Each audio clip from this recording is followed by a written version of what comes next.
Jesus Christ. Living a simple, practical, effective life as King, first of all.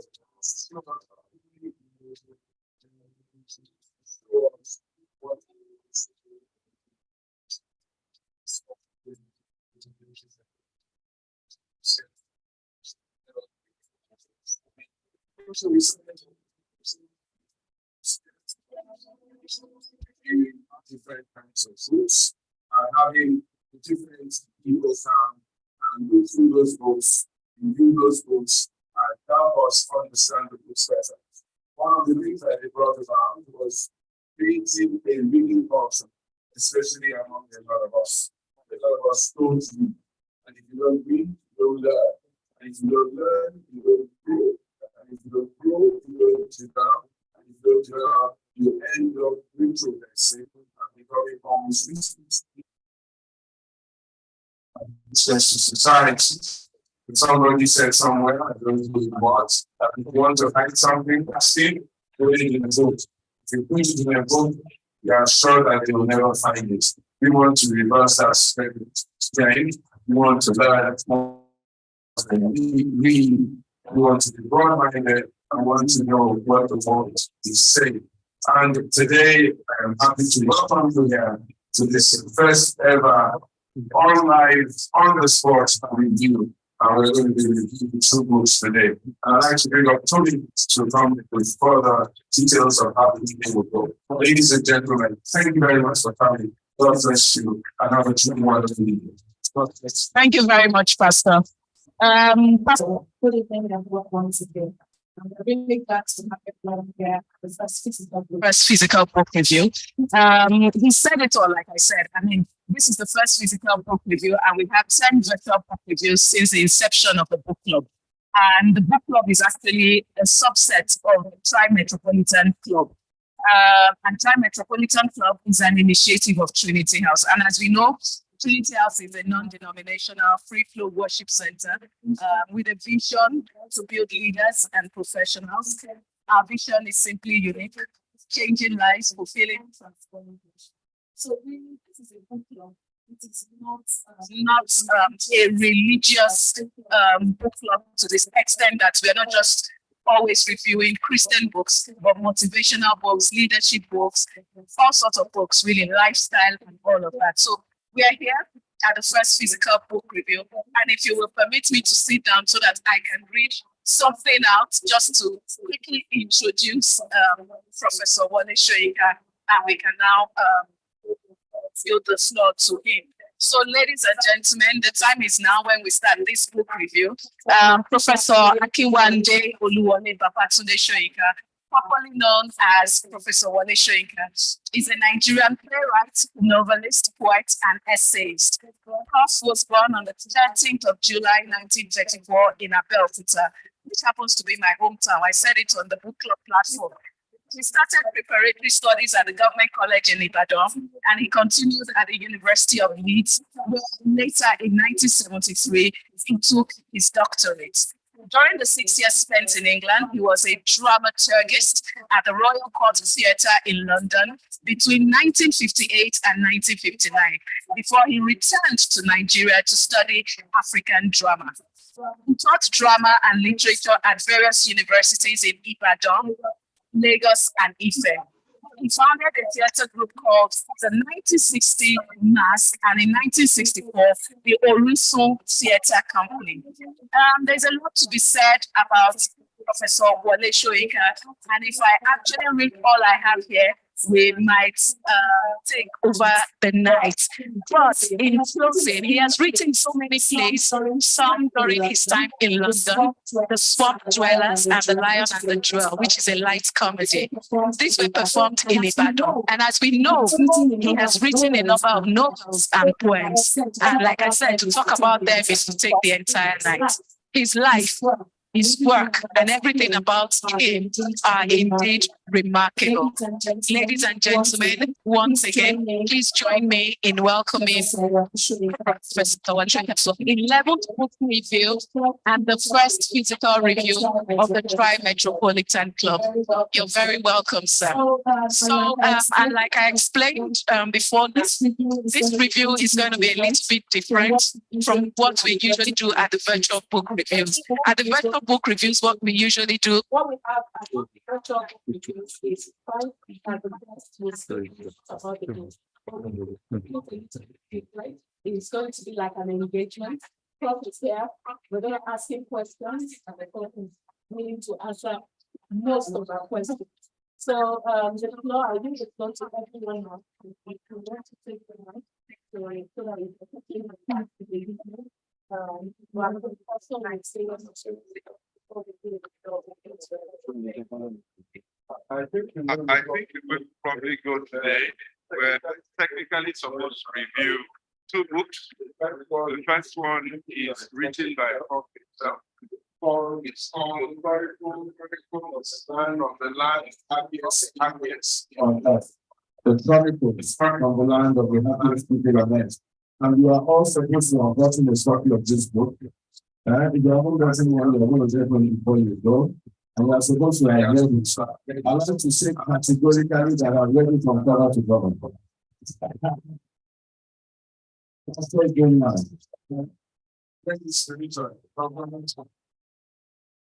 I've read at least a couple of chapters, and I think I have the essence of it. And the second one, I've read more of this. I read it in the car on my way here. It's called The Man Lives, a conversation with Wale Soyinka by OK Indile. It's actually a series of conversations taking over two locations, one in Abeokuta and one in the car. On the way back from Akodi, you can see that I read the book. There's a guy called OK Indile talking about Prof and asking him a few questions. So what I'm going to do, first of all, is to ask Prof a few questions about the book, The Chronicles from the Land of the Happiest People on Earth. Then I'm going to ask him one or two other questions if he allows me. And then I'll also want him to talk to us about the Man Lives and why he allowed OK to interview him and have those discussions with him. So, Prof, I'd like to thank you again for coming. And this, I think, is your latest book. Am I correct? What is the thinking behind this book? Why have you written this book? And what message are you trying to communicate to those of us who will be reading or who have already read the book? Thank you. I think it's working, right? To hear you. It's for this invitation. It's me as a former testify any opportunity that I have to interact with book readers is one which I try not to miss. And so when my publisher spoke about, well, first of all, I'm always a bit chary about entities like Metropolitan Club, because so it's always a delight to find that even such quote unquote elitist sounding clubs actually read. So that's already one incentive. But before I come around to answering this question, I want to say that it's not very often that I find myself seated next to a man or a woman of God. I keep a different kind of company normally. And when he began to talk about being guided through traffic by an angel, I became even more nervous. because I came through that traffic yesterday. It took me 4.5 hours nearly from Abeokuta to this place. So I want to meet that angel of yours because I have a feeling that it's this angel who causes most of the traffic problems we have. Because what we find on the road is that sometimes the holdup is artificial. It's caused by those who take corner roads and then go in front of the rest of traffic and build up a bottleneck at the exit. They pretend they're going to a Pentecostal or Fire on the Mountain or Redemption. So they go up that hill and then they come through the village onto the main road while the rest of us are lined up there. So when I meet that angel, I'm going to give him or her a ticket from road safety for flouting traffic regulations, first of all. But seriously, though, I've interacted with Pastor Igodalo a couple of times, and it's always a delight to be with him. He's one of these. There are many different kinds of evangelists, as you know, and pastors, but I'm not at all surprised that he is one of those who decided that it's about time they took religion out of the cloister, out of the ghetto, and made it part and parcel of human existence, with all its problems, with all its contradictions, sinfulness. It's good for the rest of us to rub shoulders with holy people. So that on the appointed day, we can say, but you saw me sitting next to him now. If he enters that place, I'm going through now. He's my friend, my neighbor. Now, Chronicles. What message? First of all, the word message is something I avoid very strongly. I prefer to use expressions like motivation, impulse, sometimes even inspiration, or simply to say very prosaically what led to the book. And there's only to answer that word, that question in one word, Niger. I had reached up to there with this nation we call Nigeria. I'm not really a novelist, you know that. I'm a man of the theater. I'm more at home on the stage.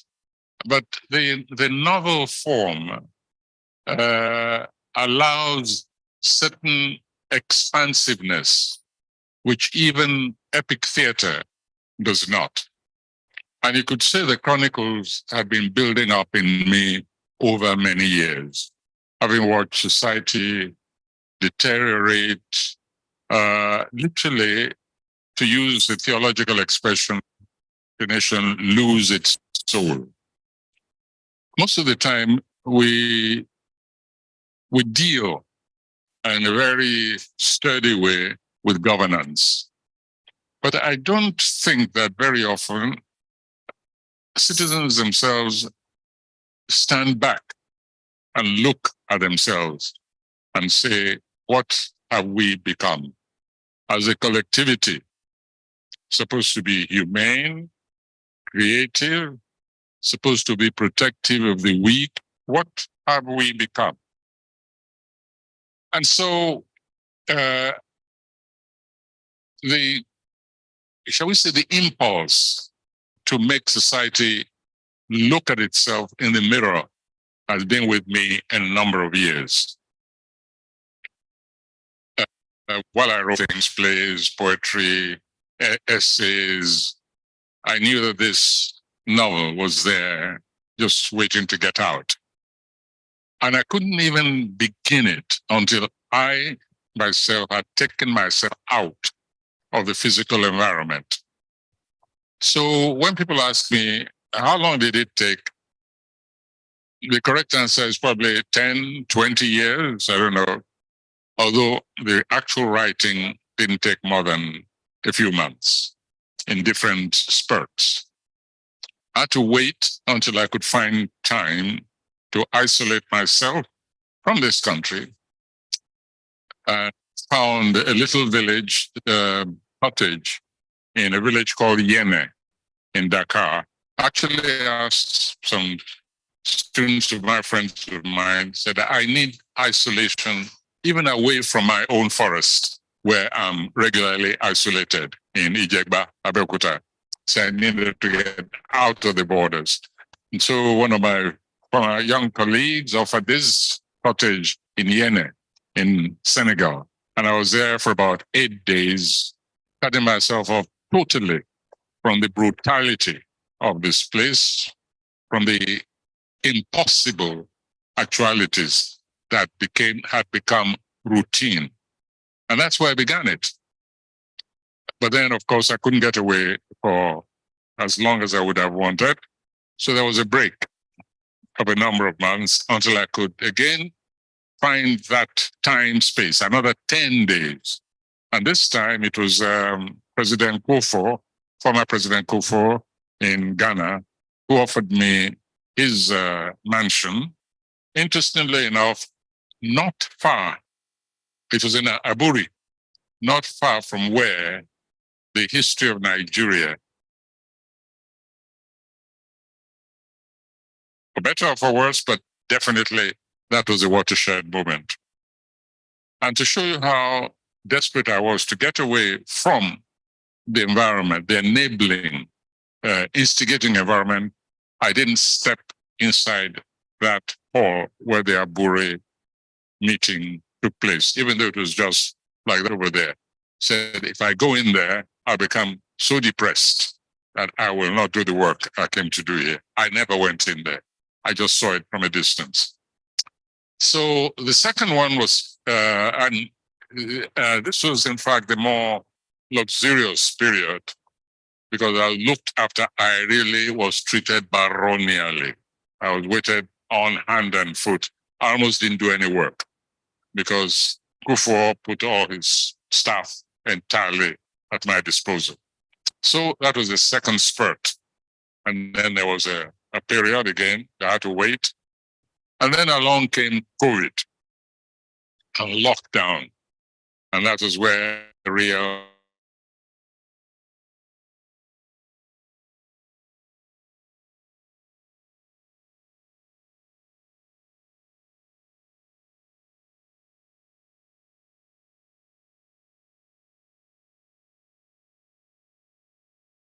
the various realities which provoked, which made this novel inevitable. And believe me, being by myself in that forestry was not a very pleasant experience. So if you say what really was it eventually that I felt I had brought out from the book, I would answer simply that I hoped I succeeded in making this society look at itself in a mirror. That would be my answer. That for a change, just to step back a little and ask ourselves, individually and collectively, how did it come about that we began to capture human beings, kill them, to harvest their spare parts to make money? When did we become so degraded that we were capable routinely of kidnapping human beings, including children, and harvest their spare parts in the belief that we would become rich, or would win elections, or would win big contracts, or would become important in the world?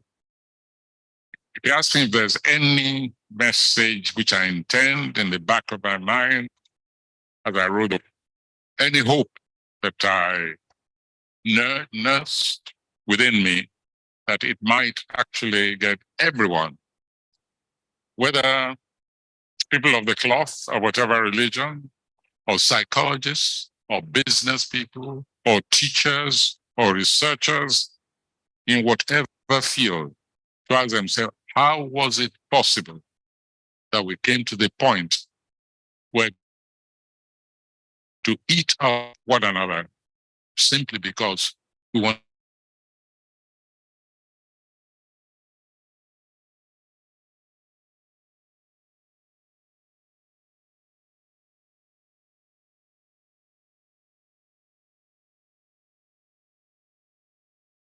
How did we get to the point in Nigeria where we began to eat up ourselves, cut ourselves off for money, and do all sorts of things for power? I think my serious watershed in this country came about when I needed to go to Ibadan. I was born in Ibadan. I grew up in Ibadan. I went to school, primary school in Ibadan, then King's College.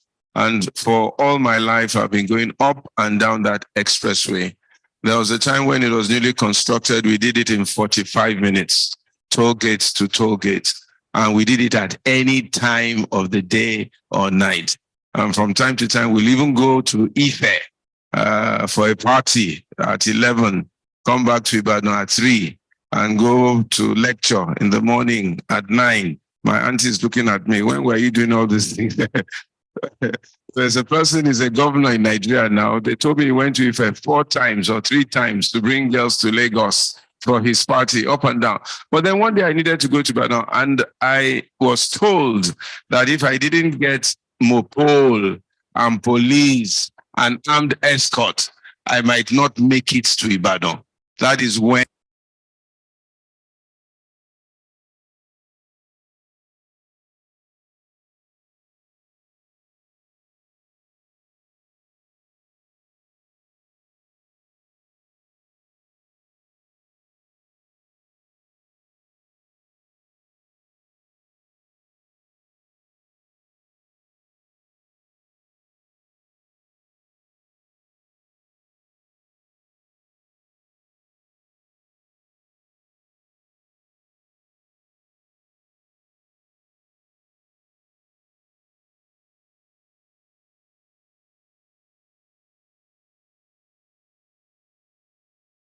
they said you went to John, you made a broadcast, spoke about Nigeria and whatever it was.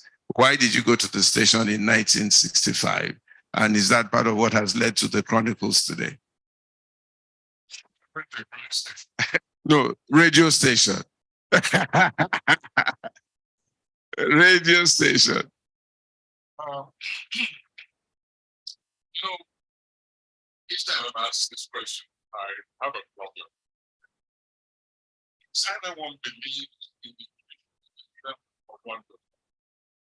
I was accused of going reduced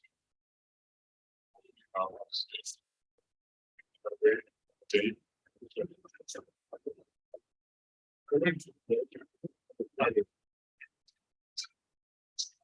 So what is your problem? They say you took a toy gun. But that is indeed.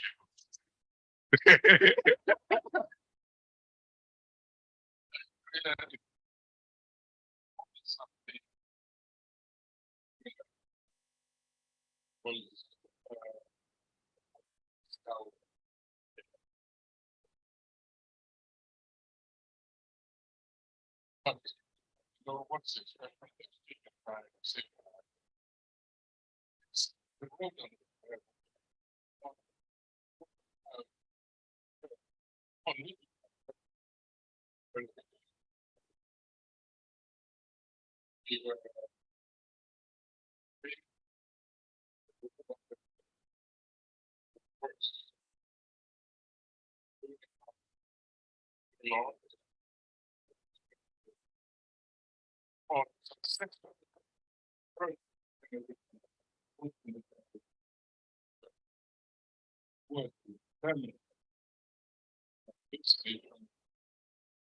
go all the way to go from in the direction of fascism. That's pure fascism. We're witnessing not just the rigging of the election. We saw the consecration of violence, of brutality. We will witness those who are quote unquote elected abusing the structures of security for their own purpose. Witness at the time what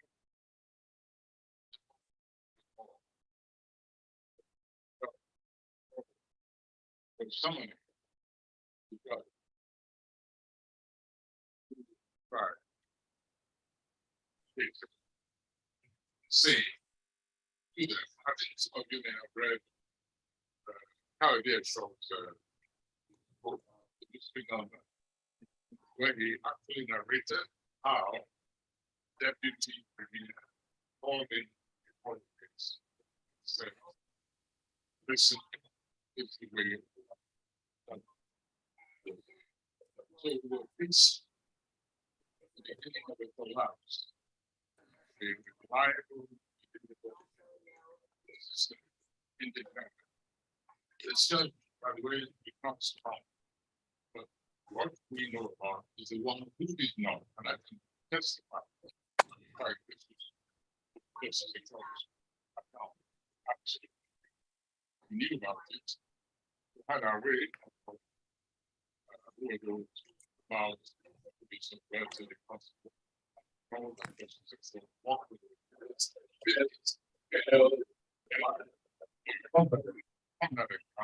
And incidentally, because of the rascal with a bottle of cognac under his arm.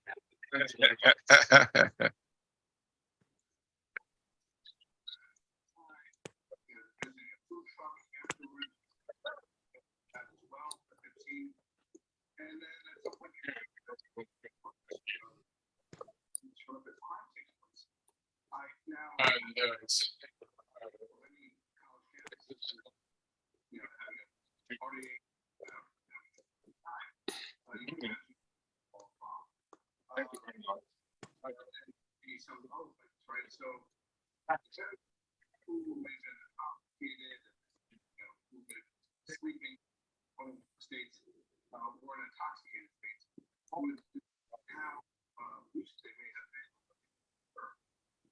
I'm a little skeptical of the fact that there would be a couple of roommates who would be the what's in place. Radio station. Quite a ruckus that I can understand why. Let's give somebody who didn't go to the radio station a warm round of applause. So let me ask a few more questions and then I'll turn it over to whoever wants to.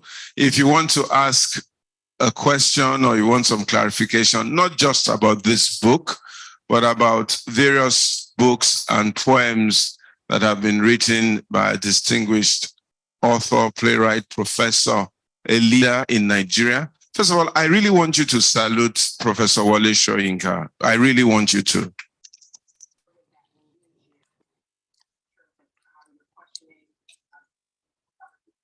The reason is this.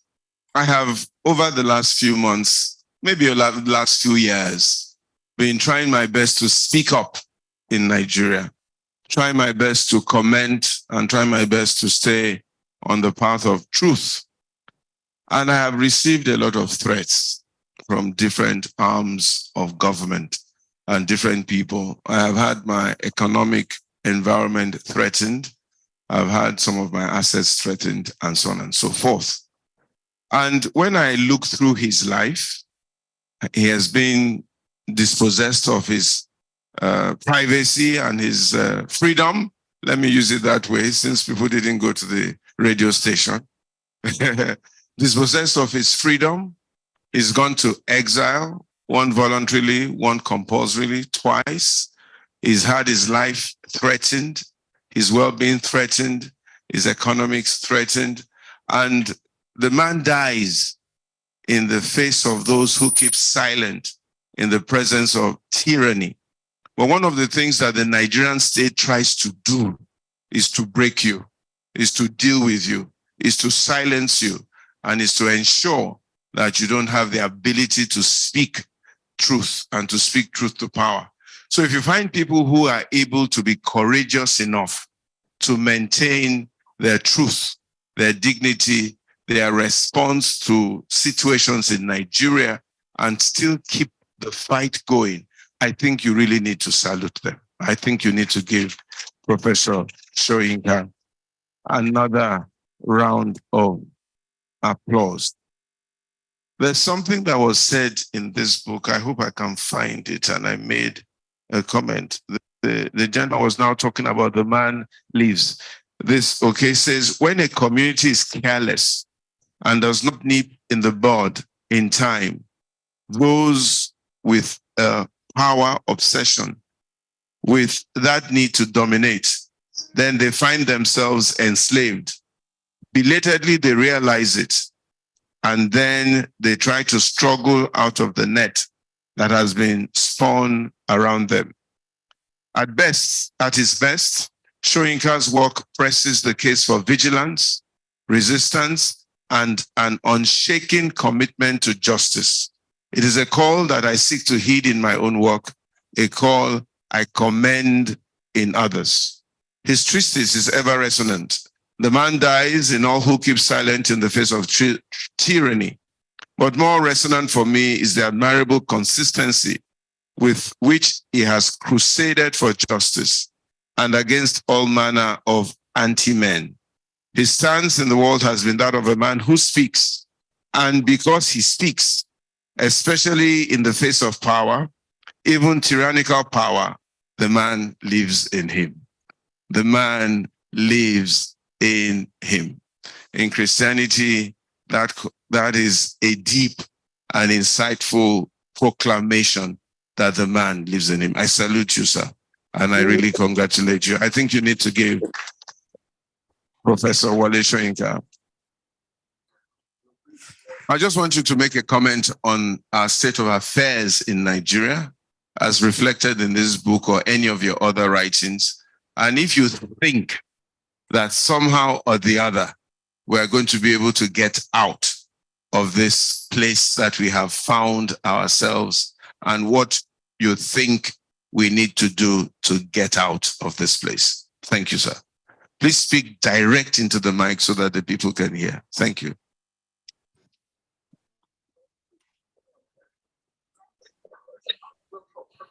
With my current state of life, I believe that the direction has but they really must take the destiny in your own hands. The next generation must also have expensive, not to be like a blind.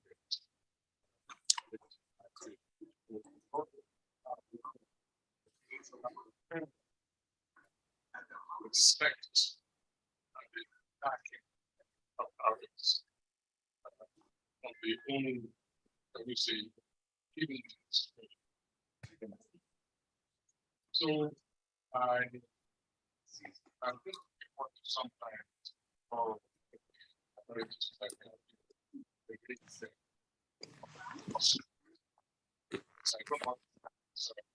honestly,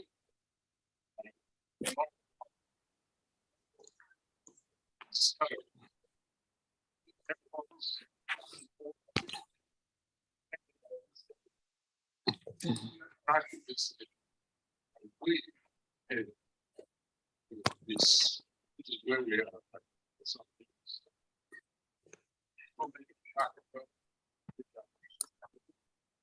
Grinding stage turn it into nothing more pianos or this. That's where we are. And the first thing is to understand that not to do. Here's so much from obscenity. Optimism, unjustified optimism, especially dishonest optimism, music time. And it's also a guarantee of a kind of business events possibility of advance. When, for instance, from one certainly about here, well, I haven't heard this. It's about time we have an extra governance in data. In other words, a conference, general in data exchange is for all systems, government aside. And in data, which is made up of all across all profession, religion, class, whatever it be. It's about time continuing response. What we TNP has written by so much. Is that what we're talking about? Talking about a solution from what in any very beginning. Artificial in artificial negative combination especially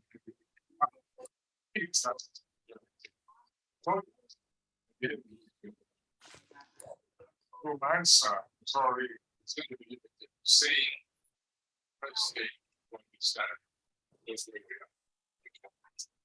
Forget all the optimistic plan self acting on the back of governance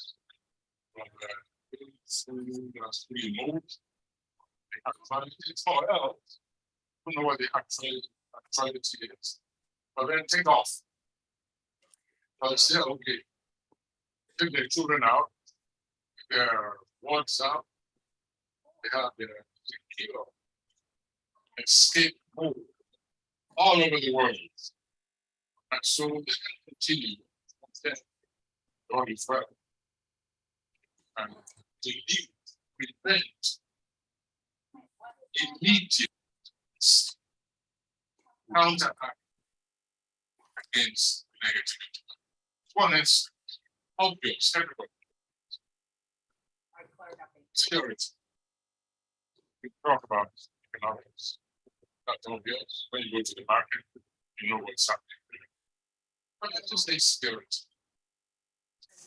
Which is so basic for any society. And when Section 6 will be centralized, you know that we don't like human beings, even commerce and exchange. We need this to this country. So there's we're on top of the situation. That kind of land. As long as we tolerate that kind of language, where it is, I'm afraid you can find that tip in the head. And people are talking about Nigeria in a past tense. But again, I would not wish to offend anybody with my honest assessment of the situation. I believe that there is enough energy, enough intelligence, enough capability. I mean, I meet Nigerians all over the world. They're in all professions, respected, very productive, spoken of with admiration. We have Nigerians in NASA. We have Nigerians contributing to science and technology to shot rockets into space. So why are we where we are? What effort have we made to bring them back here and assist with serious inducements, the revamping of this impact? What effort? None. They say it's okay. They're there, they come here, they learn this is for the profit. So the observation, and again, this is not a generic expression.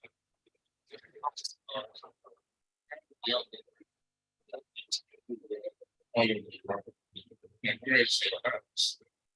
But to do with it, it's not beautiful.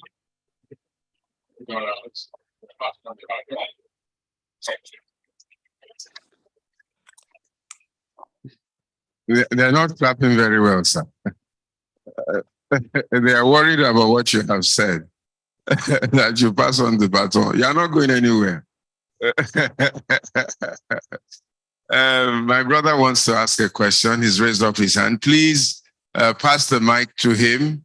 Please introduce yourself very briefly and go straight to the question or the comment. Is there an extra mic, please? You have a question? Okay, there's a gentleman there. He raised his hands. Where's the lady? Okay. Him, her, in blue, and then lady at the back. Those three questions. Tommy, please note the questions so that Prof can answer. And Prof, please, they're complaining that they're not hearing you very well. So maybe you need to just pretend you're a pastor tonight and put the mic straight. And you're going to preach the sermon tomorrow, whether you like it or not. Okay, my brother. Good evening. My name is Tilewa Adebajo. I'm an economist and investment banker. So my question to you will come from that perspective. What you've said is actually quite, first of all, I think we all want to also commend what you've done and the sort of role model and icon that you have been for this country in terms of commitment. But unfortunately, in my generation, there's nobody that is standing in that area. When you say you want to pass on the baton, to who? Because my own generation are a bunch of mercantilists. We're all mostly self-seeking, and everybody tries to do what they want to do for themselves. But you mentioned two important things. You said that the nation was at a precipice. You also said that the colonialists have handed over to some neo-colonialists who happen to be Nigerians. So even in a democracy, is this still the same situation? And having said that, I think what I want to say to you is that yes, the Nigerian economy is a $1 trillion potential economy. But right now, it's probably at about $400 billion. The revenues we're earning cannot even service our debt, not to talk about paying for the salaries and the rest of the things. So yes, what you said is really true. And if you look at the economic numbers, it's even more dire. So there's nobody you're going to hand, if you say you're handing over the baton, who are you handing over to? Because I don't see anybody in my generation that is doing what you've done or even done half of what you've done. So the question is, in your lifetime, seeing what you're seeing, what would you leave for us as a solution? That is what I would like to understand. So even if we're not doing anything, what would you leave to say, this is my legacy of what a solution is? Thank you much, sir. Thank you very much, Ilewa. We'll take a couple more so that Prof can answer them all at once. The question there, Prof, is what would be your recommendation? And again, who are you going to pass the baton on to? Even though that shouldn't be your problem, but at least we'll want to know what your recommendations will be. The lady in blue, please introduce yourself and go straight to your question or your comment. Okay, good evening, everyone. My name is Omoshalewa. Please speak to the mic also. Okay.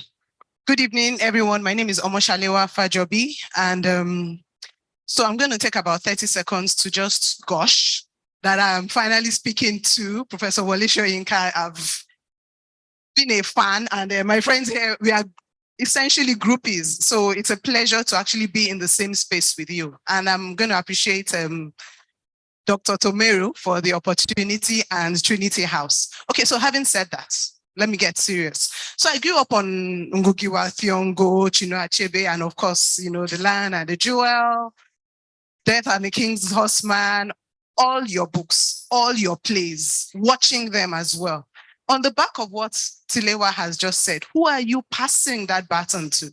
So it's not just about, you know, having said your piece and having gone on exile voluntarily and involuntarily. What about in the literary space?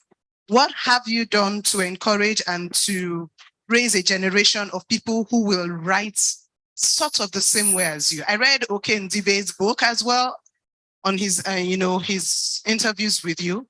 And yes, awesome. But who else? What is available to the young people? I've read some of the things that they've given to my children to read in schools, and I am appalled. So what have you done in that space? And how are we going to create people in that space? So you cannot pass the baton yet.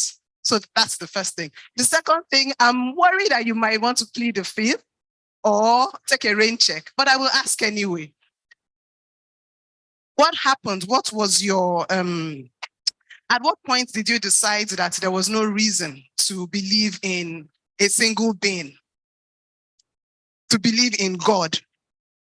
At what point? At what point did you decide that there was no reason to believe in God or a being called God? She's assuming that you used to believe in a being called God. So along the way, so she wants to ask that question, and I think I'm sure you would answer. There's one more lady to my right, please. Good evening. Good evening, everyone. Good evening, sir. Okay, so my name is Ife Fashola. I just want to express a bother that I have and hope that maybe as a father in the house, you would have an answer for us maybe. So there's a generation, I mean, Tilewa talked about his generation, and I agree with him. They're a funny bunch. We can't see them at all. I'm sure Pastor Itua is not his generation, because we see Pastor Itua, we see the things that he does. So since he's not Tilewa's generation, we can see him. But for him, you know, they're businessmen, right? And that's all there is to it. There's a whole generation of Nigerians that have grown up purely in the dysfunctional Nigeria, the more dysfunctional Nigeria. There's always been some level of dysfunction at any point in time. But Pastor Ita was talking about, you know, when he was in school and what they saw. I can tell you, and I'm younger than him, but as a little tomboy then, I used to drive from Ife, yes, and move babes for parties to Ibadan. Then we'll come to Lagos. I used to drive on that express as a 20-year-old at night. A girl. It was safe. Now we have a whole generation that has not seen that. So when we fight, when we talk, Pastor Ito talked about being muzzled institutionally, the institutional bullying that comes. I know what I've gone through. You know, at some point I feared for my life simply because I use my WhatsApp status as my voice. Government will post fake statistics. I'm a numbers person. I will put mine out and say, no, that is not our inflation level. No, that is not this. And they reached out to me and I was muzzled. So now I only put jokes on my status. But I know people that reached out to me and said, your status was very informative. We learned a lot from you. What is happening? And I said, leave me alone, my children are young. You know, but the reason I could do that, the reason we are still talking is because we still saw a certain Nigeria. And then we're now seeing this one. So we have a frame of comparison and we're saying, no, we can go back to what it used to be. Now you have a whole generation who have never seen anything good. And they're coming up and then we're complaining that they're leaving. Why won't they leave? There's abject hopelessness. They have never known anything good. They have never seen a good Nigeria. You cannot convince them that anything better is coming. They've never seen anything like that. So they live in droves. So even if you skip a generation, we skip them Tilewa's generation, and you go to the next. At some point, there has to be a generation of Joshuas. And I'm sorry, I'm going to have to use biblical references. And the Bible talks about how Joshua would sit at the tent, at the tabernacle, even when Moses left. They said, God, and then leave and go back and talk to the people. And the Bible says Joshua would await and remain.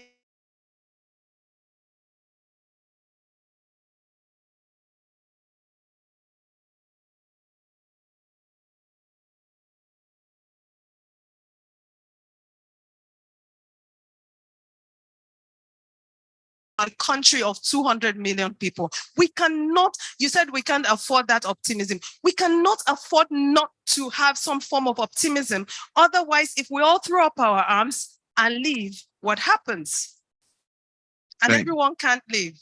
Thank you very much. So, Prof, I think we'll allow you to tackle these three questions. Please speak to the mic, sir. Yes, thank you.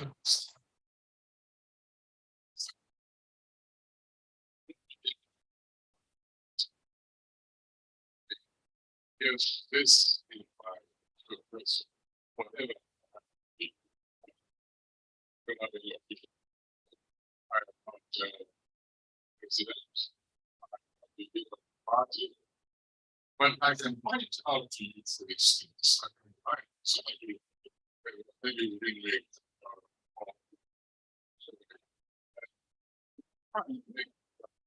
my radiation.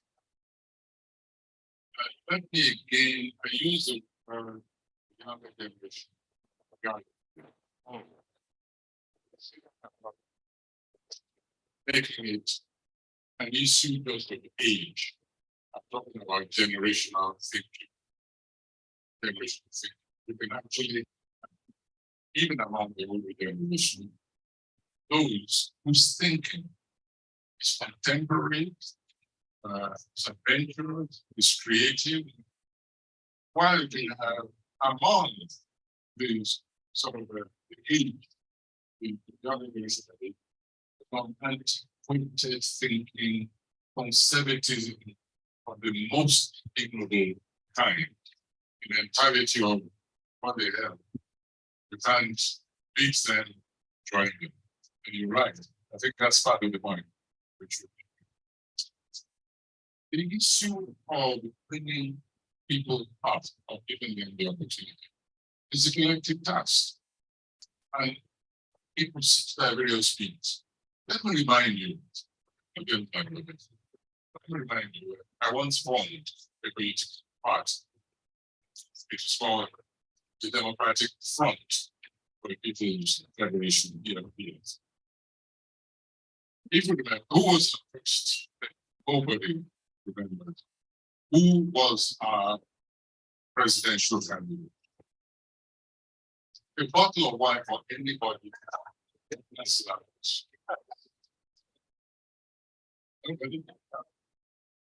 It was hard to know.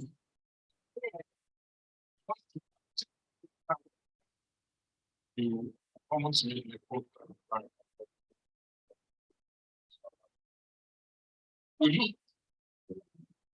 You know, he was then president of the position, and I remember I led a group along into a professional, we're meeting out, you know. So,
in fact, I discovered that in Godfather was Mrs. Fumila around on Pucci.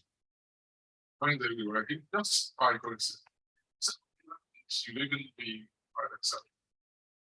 Now, what response did we get in the case of the latter? Some idiot, I forgot what we call this, went on the rampage and said that we had proposed Morgan simply because we had a different candidate and we knew he would not fit. Now, this is a kind of, and this goes back to this generational thing. This goes to kind of cynicism and illiteracy. And by that illiteracy, I mean political illiteracy and ideological illiteracy that governs the thinking of much of the younger generation. This is why I keep saying, I use that expression in inverted commas, exactly that younger generation. It went on and on. And oh yes, I dodged the bullet by proposing Mogalu as the person we supported.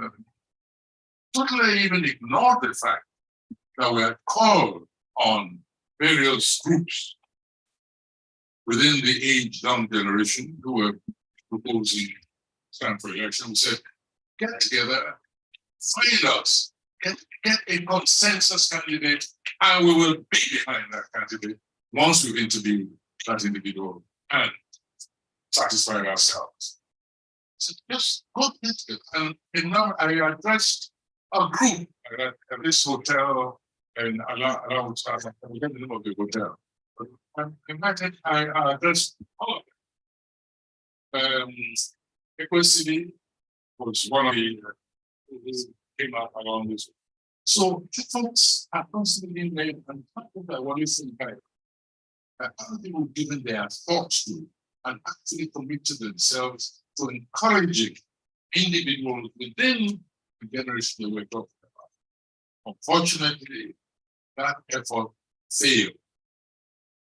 We couldn't come up with a consensus. So it's not an individual who's going to annoy somebody. No, it's a collective task. And just when Mogalu, for instance, came to see me, well, he said he was running again. I said, all right, pretty good. You should believe in the candidates of that individual. Of course, there was party problem, etc. Very complicated, very complicated. And merely actively remind you of these efforts. You constantly go on all around it. Call yourself Labour Party, call yourself call yourself this. It doesn't matter at all. What we have been looking for and remember, these young people even had a public debate under the aegis of Hands Across the Niger. You remember at Musa, trying to identify the potential. So that exercise, take it for granted, it's there.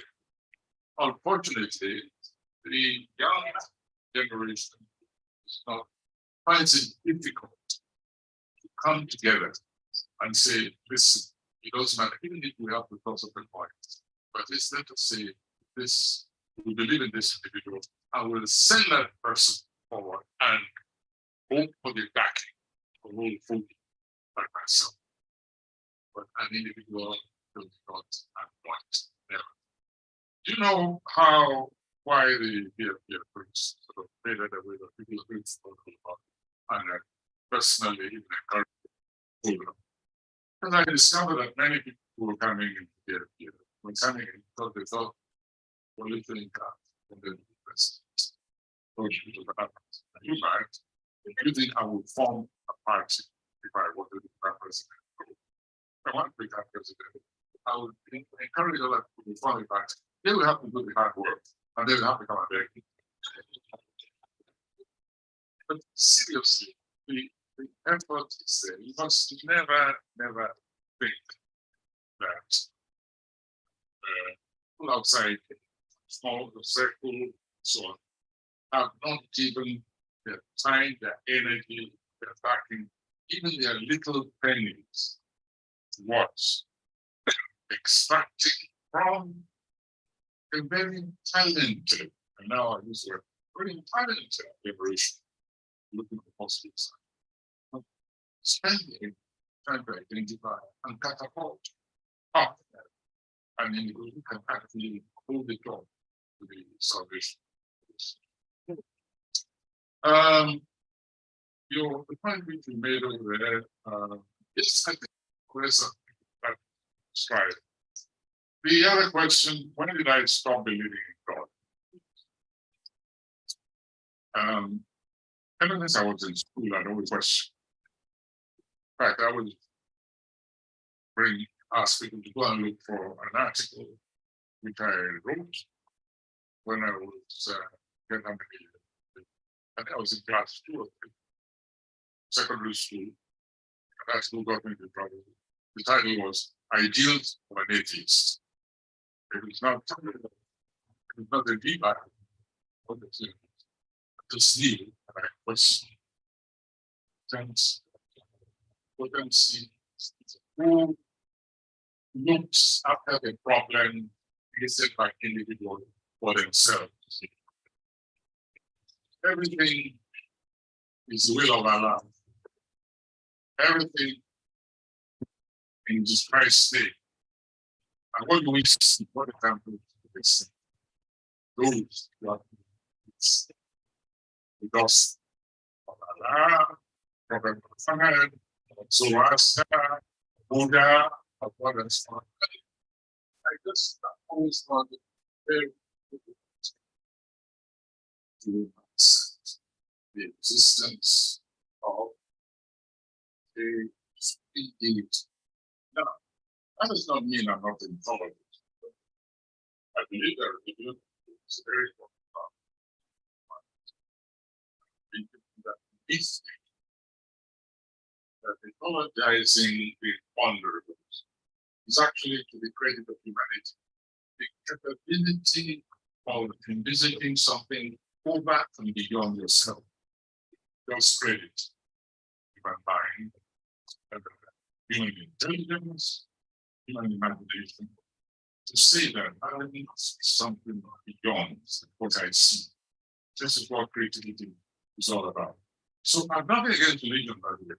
I want to stress that I just cannot tolerate those of religion being used to destroy humanity. Which is what we're all over the world, not just America.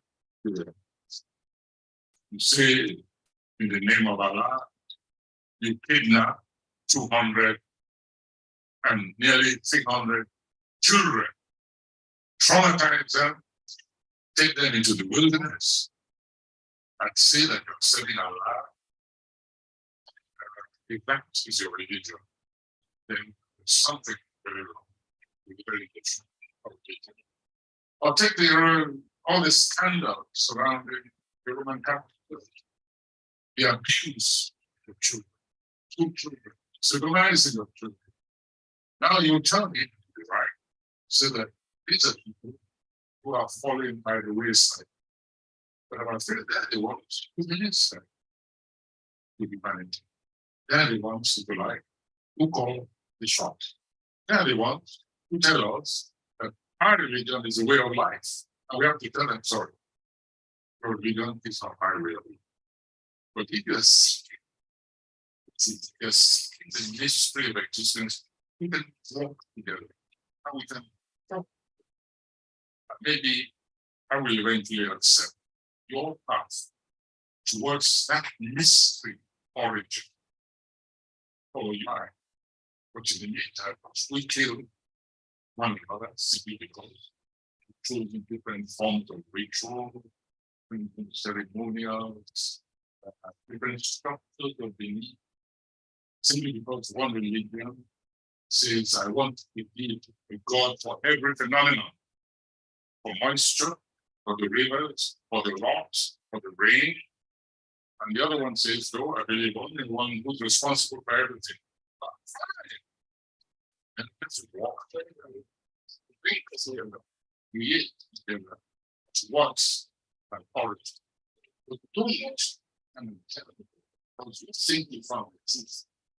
Therefore, you will dictate, you will kill, you will torture, and you think that convince me for your religion, your unity.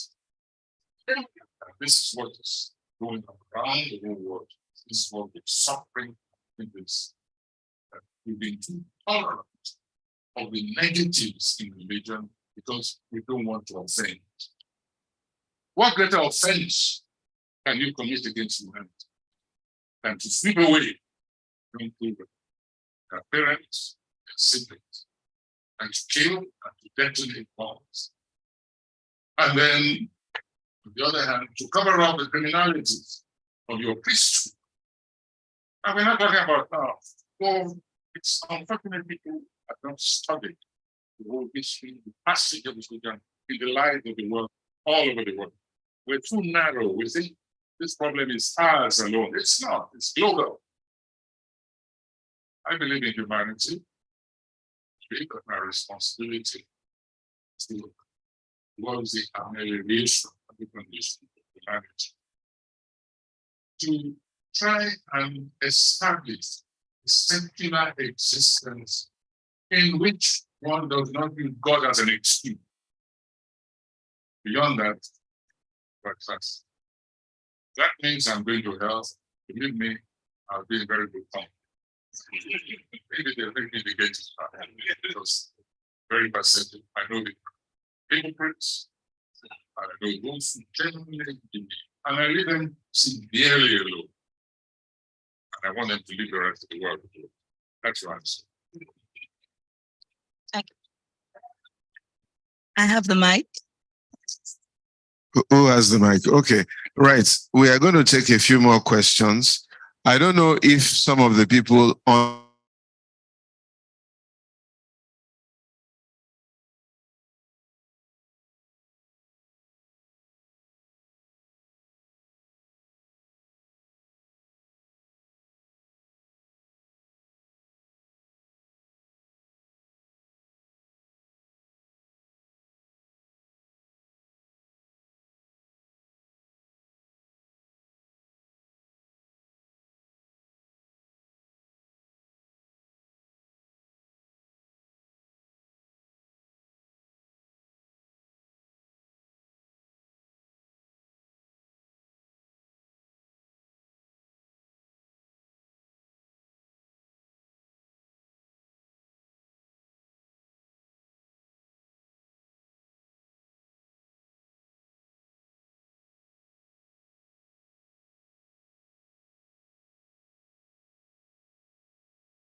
refer to you and ask people like us, oh, Wale Soyinka is an icon.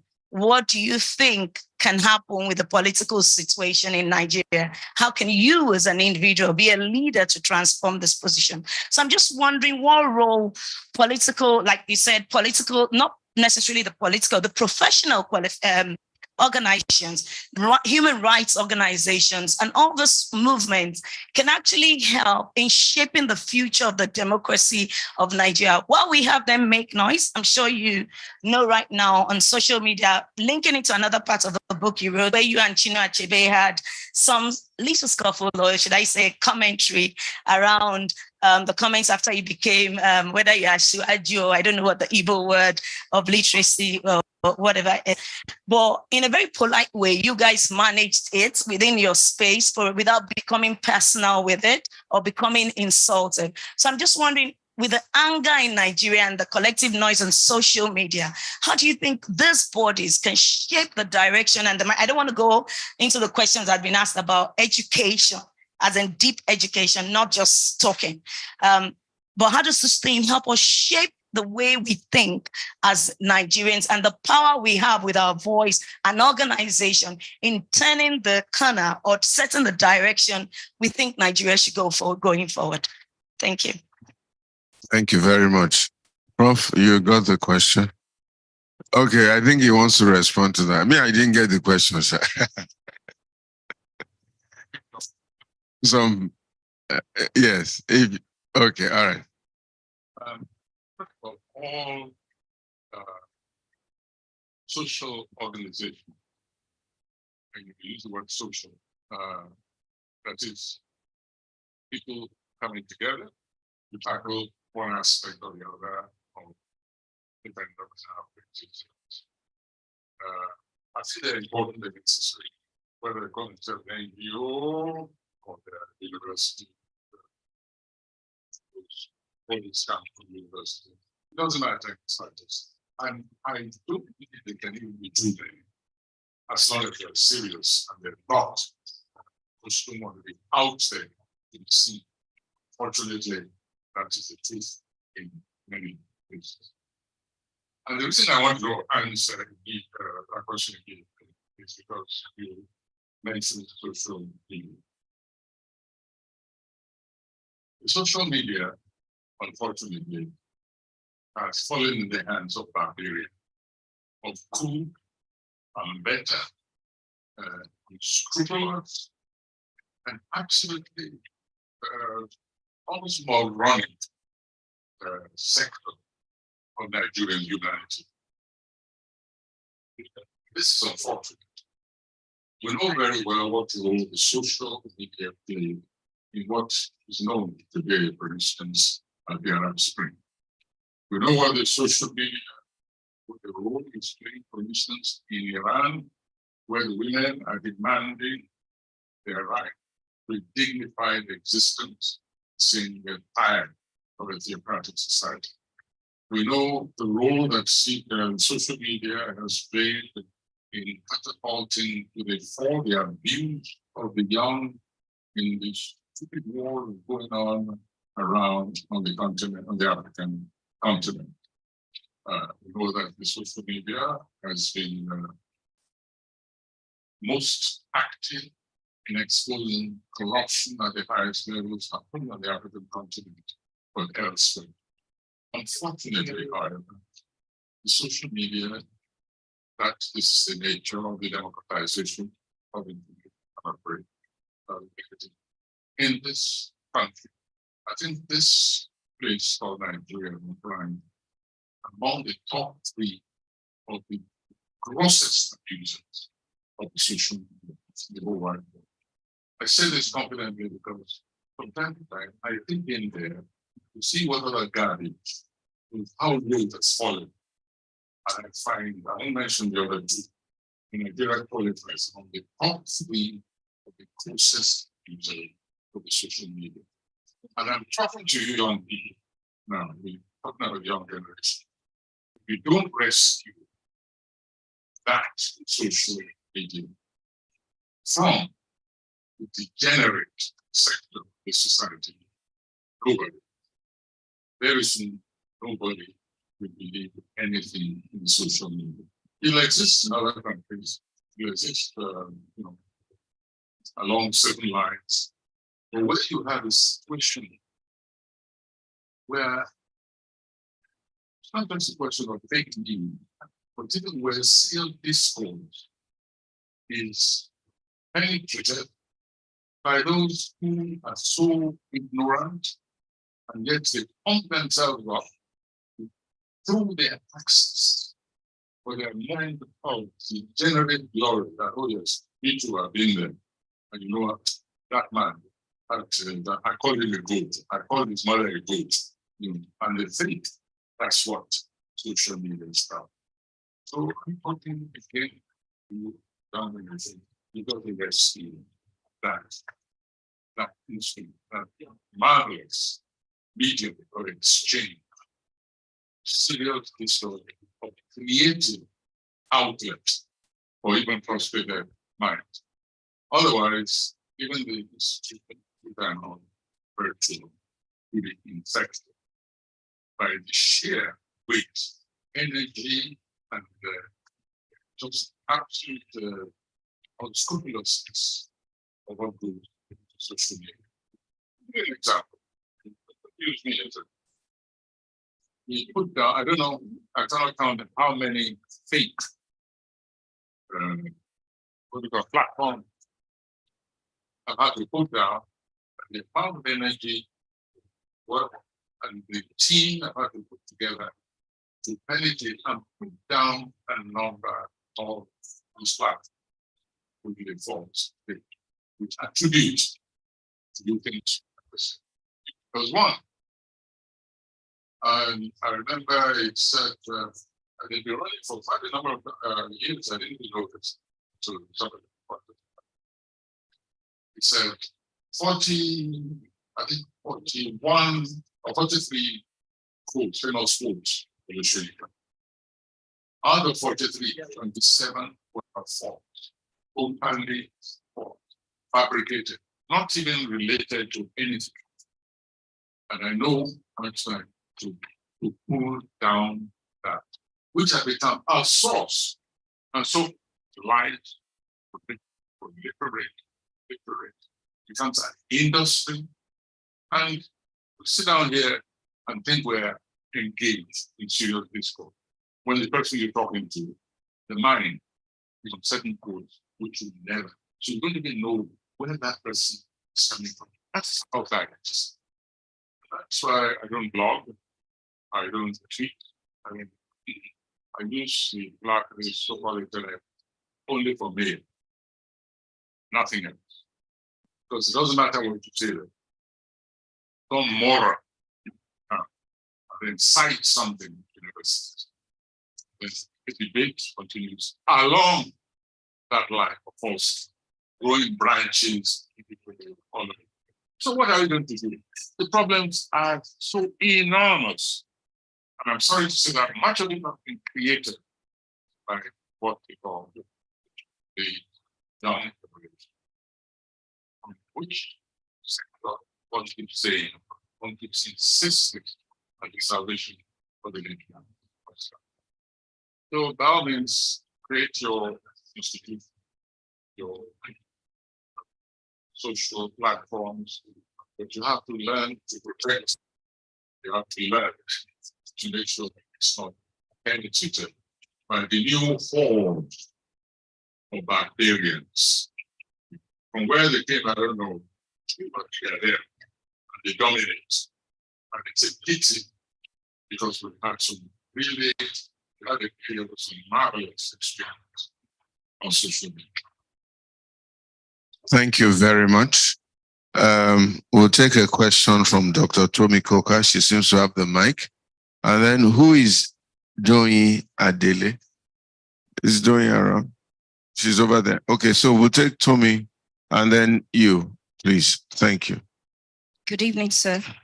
I see that you took the title of your book, which says Chronicles of the Happiest People on Earth, from the findings of the survey of the World Value Survey of 2014.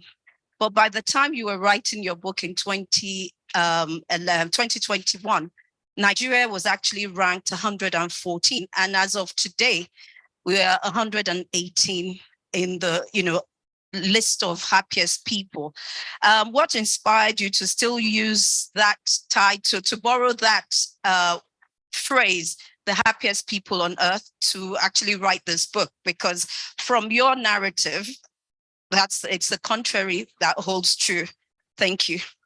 You're not right. That's the reason I think we're not the happiest people. It's probably that. In fact, this is one of the motivating tidbits. I read somewhere, I know this old, but sometimes the happiest people in the most expensive nation, etc. Some of this said Nigeria was among the top 6 happiest people. And it was not meant sarcastic. No, serious. I looked around, I couldn't find the evidence thereof. So I said, well, let's put down and let others judge whether we are.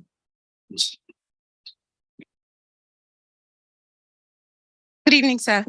It's been a pleasure being a student of your works over the course of my own life. Hear me.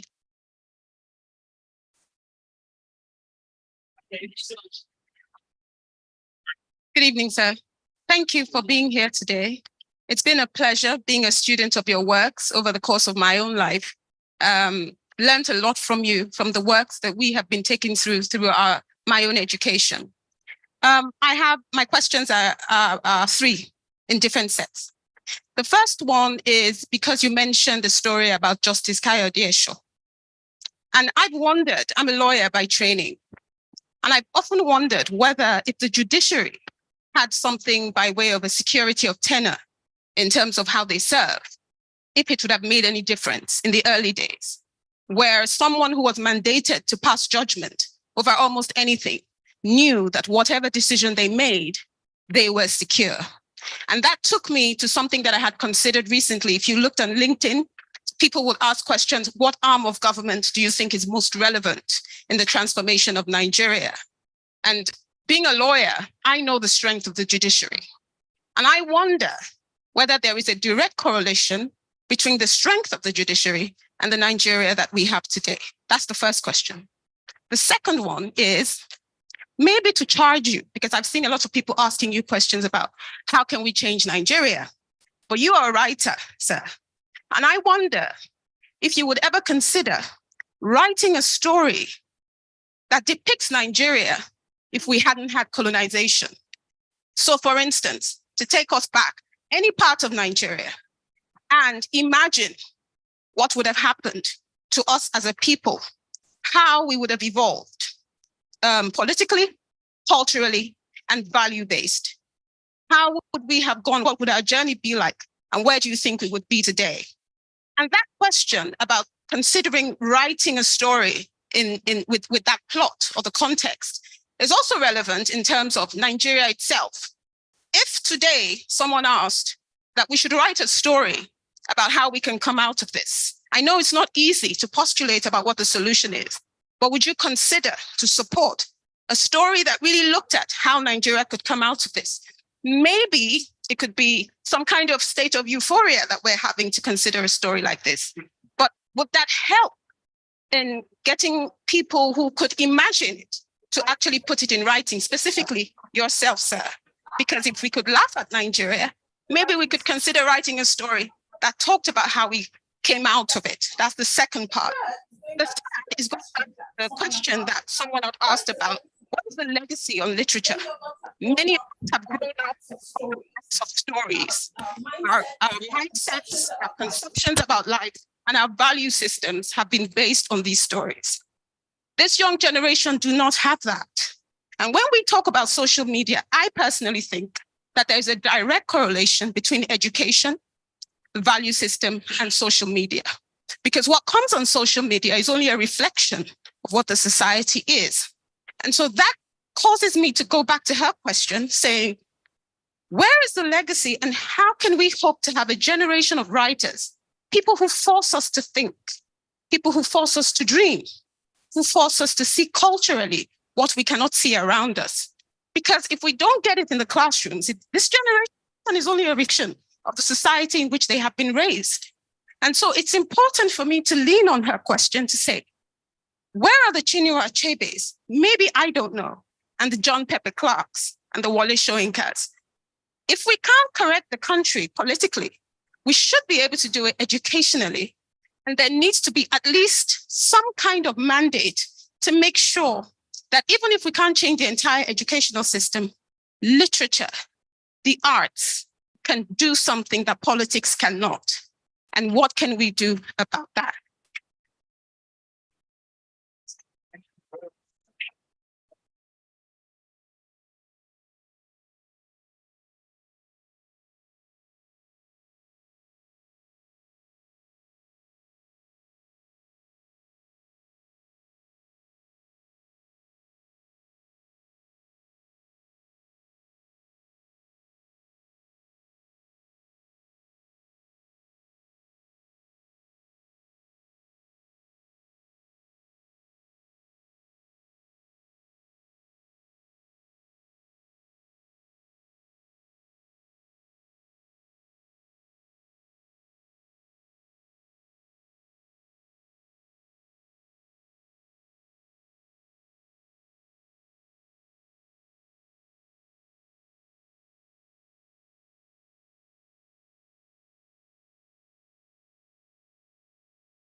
police, including the failure, including the job that is not to go anywhere. Oh, we forgot music. Music. That's the legacy of your generation, of each generation. That was the legacy we received from the preceding generation. We didn't go to them and say, what is the legacy really? Whether the politicians, whether the states, men and women, we look at Formula of Kanzukuchi, we look at Salawa Gambo, the activist from the north, we look at Mrs. Eko, we look at Imodu, I think Imodu, known as number one Labour man, incorruptible. We look at all these. And we say that is our legacy. And you build on it. Don't look for simplistic reduction of an elaborate framework human activity. Even the mythologies offer you their own legacy. When you look at global mythology, for instance, look at the happen to know. Look at something like an entity like Obatala. What does it preach? Purity of heart, forgiveness, restitution of crimes, or infraction. What's the legacy, for instance, of Orisha, the guardianship, what now is known as Green Revolution? It's all embedded in Orisha, the deity of green, much of the life. You look at principles of justice, you ask yourself, what does the good stand for? Justice is part of your legacy. That's what contemporary writers take to build its life from this. Unfortunately, both Christianity and Islam plays a war between some of these traditional essences, teach us who we are and how we relate to nature and to other people. The principle of socialization, of caring for others, they are already embedded in traditional religions. What are you talking about?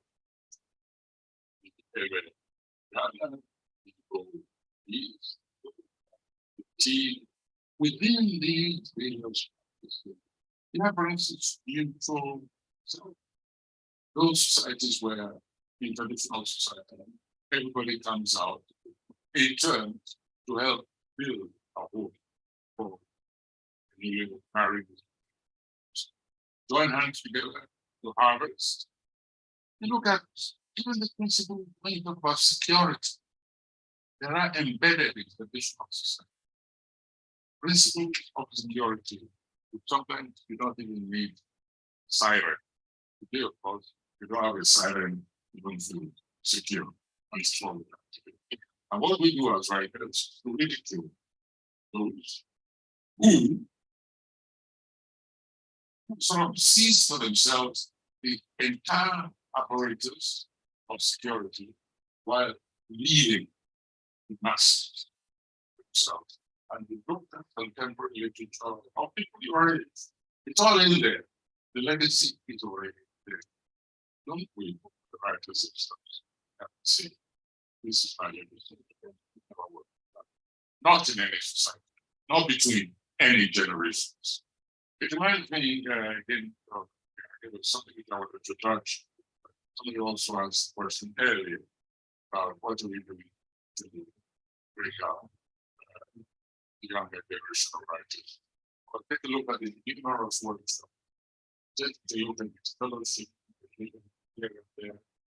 Take a look at something like the AD. Writers retreat in the same by former president Anna around you.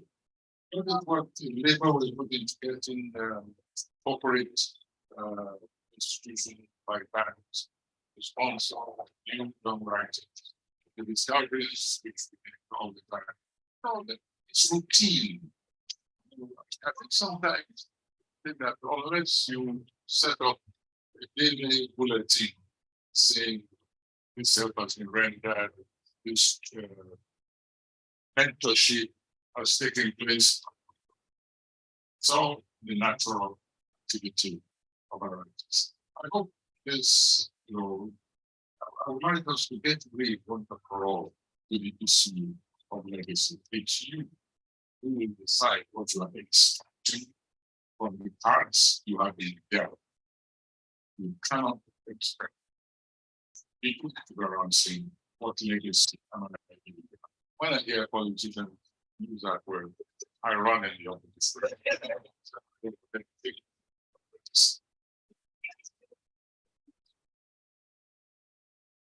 Let's give Prof another round of applause. I don't know if we have any other questions or comments. There's a lady in the hat over there. My next of kin. I didn't recognize you. Came with disguise. You're looking like Sherlock Holmes. All right. Ask your question, please.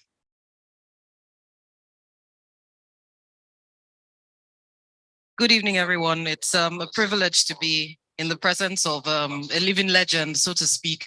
It's not a question, it's more of a comment. My name is Bemisola Luku. I'm really sorry. So for me, they keep saying it takes a village. We grew up hearing that, but sometimes I know it does take a village, but it also takes the individuals in the village. And I liked his last statement about a legacy. It's not really about, everybody sort of hides under the guise of what legacy do they leave to us? It's about the individual, because I've realized that there's so many things that, I'm not on Instagram and my office is, and it's run, I don't even know how to look pictures. My staff runs it. People say, you have to be on it. But I don't see why I have to be on it, because I don't understand what I'm doing there, showing people what I'm doing with my life and all of that. I don't really get it. To each his own, it doesn't really matter. But then talking about children, most of us have children who school abroad and all of that. And things as fundamental as the names that we give our children.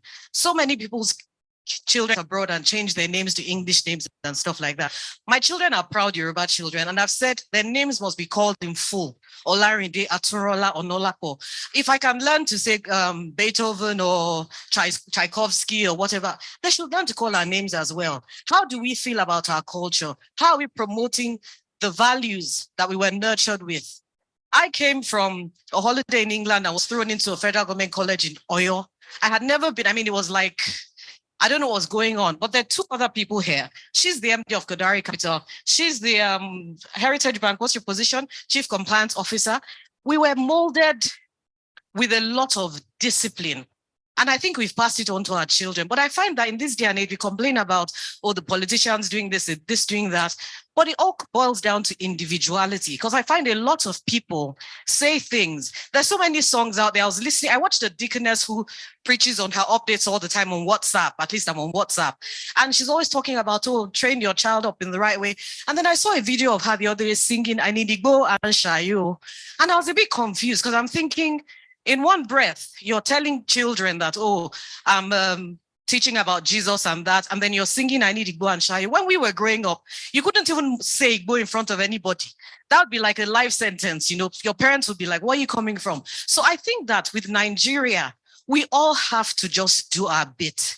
And we have to collectively, when I say collectively, start individually first, and then we can all achieve something. I go back to, my dad very well, Justice Omar. I was a strict guy. I couldn't go out. I never snuck out. I wasn't interested in clubbing or any, I have dreadlocks. People think I'm wilder than I am. But I'm still sort of like led by the values I grew up with. I get to places early. I came here late today because I had a meeting with a 95-year-old man. I couldn't leave waiting. Chief, I just said I don't. But I go to a meeting early. They say it's at 12. I get there at 11:30. The meeting doesn't start till 1:30. And I keep doing it and keep doing it. And sometimes it's tiring. But I used to be sucked into that vortex of Nigerian time. I'm still going to do it. And I would still encourage my children to do it. The same way I encourage my children, my daughter to kneel. She's 6 feet tall. She's like, Mommy, I'm too tall. No, you will kneel because it's our culture. It's respectful. My sons will dobale because that's what they're supposed to do. But you find a lot of people saying, they school abroad, they can't speak Yoruba. My children understand. They're still learning to speak because I learned Yoruba late. So I'm like, I speak it to them. They understand everything and they try hard to speak it. So I think that I've read practically all of Prof's books. I studied English language and literature at the University of Lagos. One of my favorite books is The Trials of Brother Jero. But I also think that from the satirical approach to life, you can learn so many things and you can be guided in your choices. So sometimes it's not about, oh, I'm a good Christian, I'm a good Muslim. If you are that, what do you stand for? What are your values? Do they speak for you? So really, I just wanted to say thank you very much for everything you said. And it takes a village, but it takes the individual first. Thanks very much. Thank you. Name me for president. She's spoken so well. We need to pack this in. 1 minute, sorry. 1 minute, yes. The greatest publisher of all times would like to make a comment regarding what Mrs. said. Okay, greatest publisher. Embarrassed. No, I didn't want to say anything. But I'm just moved by what she said. Now people are wanting other people. Oh, I'm so sorry. I'm the book publisher. My name is Bankole Olayebi. No, but I'm inspired with what she just said. People want other people to do the work for them. And they don't want to commit in any way, spiritually, philosophically, and personally, to a cause. What do you as an individual believe in? And I'm sorry, but Wole Soyinka's example is that he believed in certain things and he took steps. Now you're waiting for an icon. You're waiting for stuff to be handed over to you. It doesn't happen like that. You must first of all believe in something and be prepared to sacrifice for it. And that's part of the problem I think we have as Nigerians. We're waiting for this stuff to be prepared for us, and then we will just come there and gorge on, it doesn't happen like that. So kudos to you, and I think you made the point. I'm sorry, I'm not supposed to speak on this occasion. Thank you. I'm just here to sell books. So please buy his books.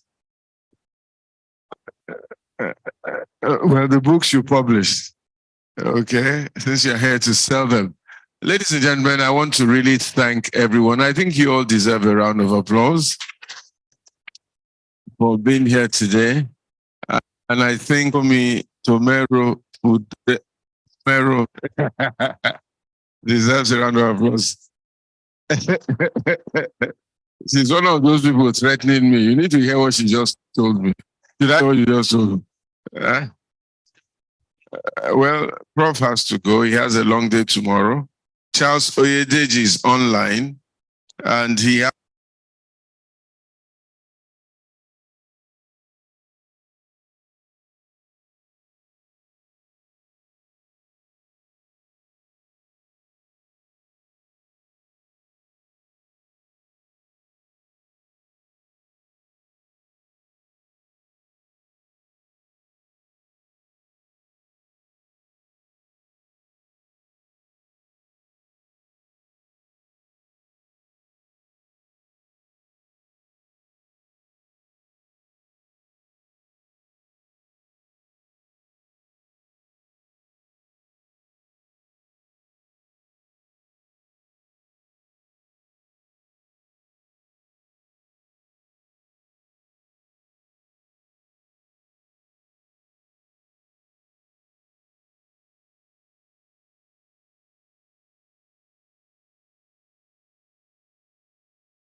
I don't need to separate just mythological and scientific and technological.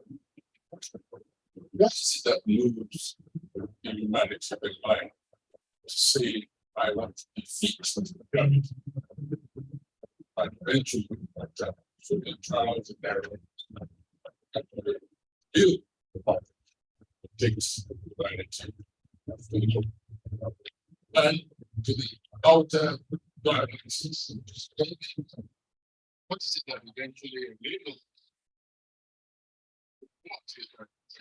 that says we'll launch the comet here today? In about 21 days, it will rendezvous with a comet that is speaking across from where the galaxy.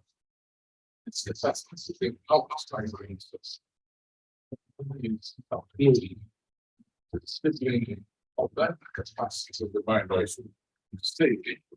I want to reify that potential seems to be access to human mind and at this particular moment.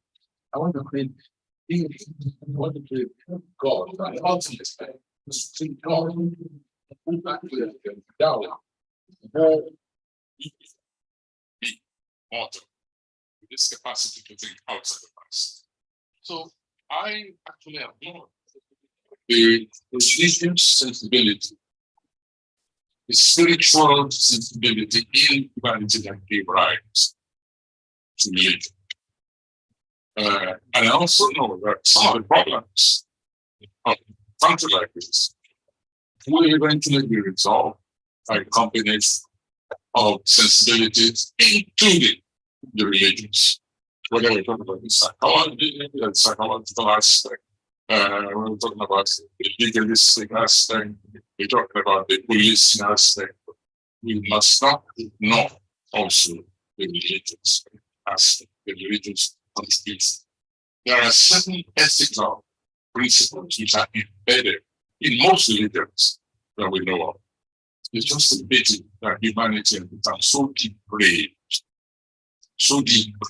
that it's capable, and not just now, go back centuries, go back to the Christian Inquisition.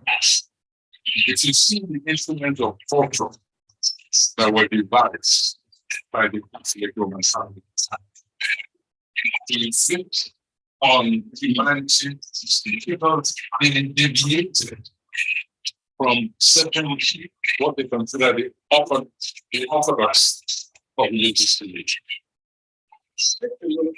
For instance, go back 4 centuries ago, when human beings were tortured for believing that human beings don't even need peace, that every individual can relate to God directly without the medium of peace. They were tortured and burned. That's what religion has. But when you look at my magnificent architecture of religion from spiritual inspiration, whether you talk about Buddhist temples, whether you're talking about synagogues, talk about cathedrals, talk about mosques.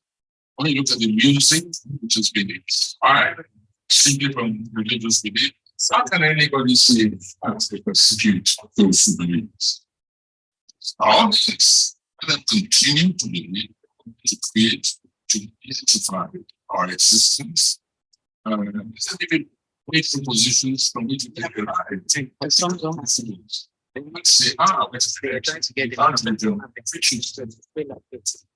I cannot be against an ethical principle, therefore I don't want to destroy that.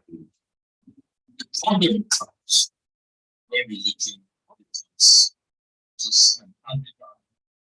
When we accept pedophilia because somebody says religion is recognized and populate with somebody underage. The certain religion, Joseph Kony, who supports and who slits unbelievers noses, lips. I think the same one thing for him in the wild of East Africa. He's probably there somewhere to go to. Because it says limbs they do not follow. It's of the spiritual aspect. Those are the enemies of humanity, and they have to be destroyed. Religion is this where I backed on by here by some of my atheists. They say, no, mythology, anything at all, destroy it. That's it.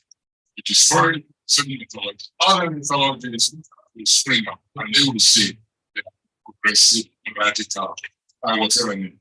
They will be able to destroy it for that theologies.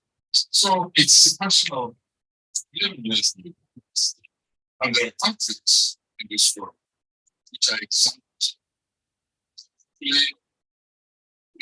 Tolerance, communication, because well, across religions, go to some Islamic countries, you see how they quote unquote believers like other human beings. You want to go to a supermarket, the best I went at the moment. Go to the supermarket, you find a certain section, it says pork. First of all, you're doing that section. The man for pork, everybody's going to fight it, and you go to the same machine. That's what I thought. Behavior. Yeah, this upon glorious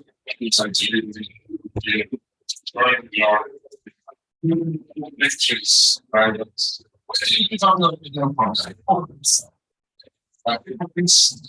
And you are listening as it is to gratify inner spiritual liberties. It's a problem in this mission. This is what I say. This is the Jews, this part, people who want to do exhibitionists in their religious aspect. They go to great lengths, then great politics. That's the report. So this which state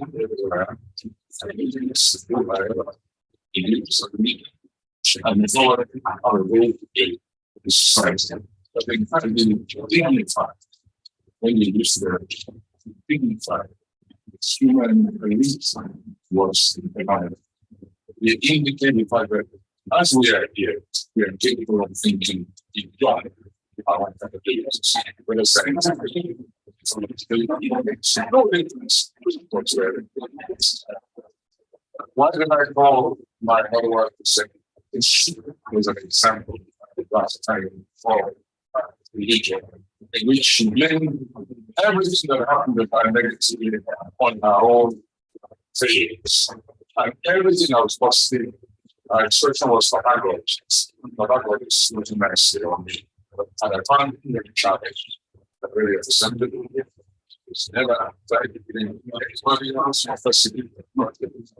At this first time, to make sure that all our Muslim neighbors have their share, whether it is for Christmas, and of course, during Ramadan, we waited for our needs from the all the cows and the rams.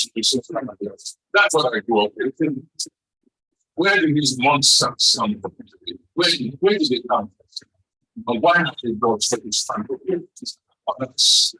That we tolerate the systems of this. So that's the same with the spirituality.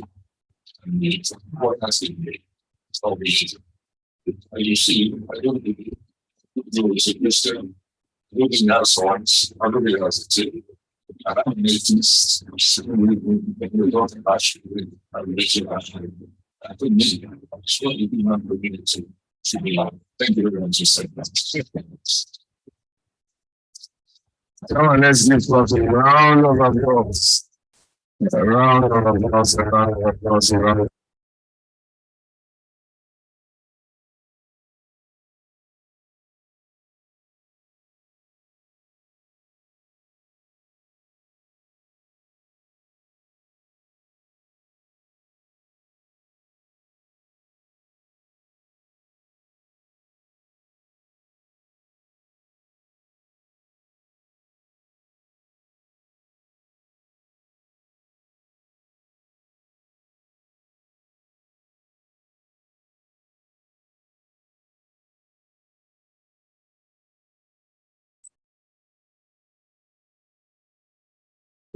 Thank you so much.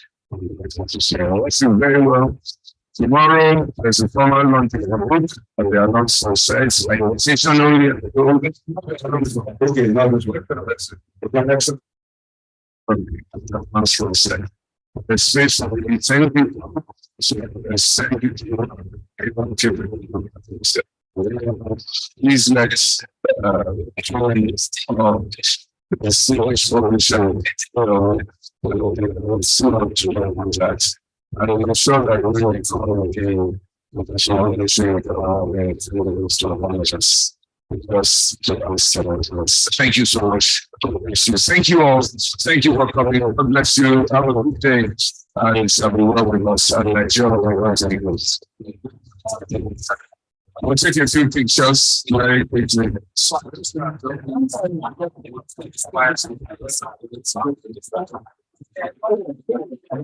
Oh, yes.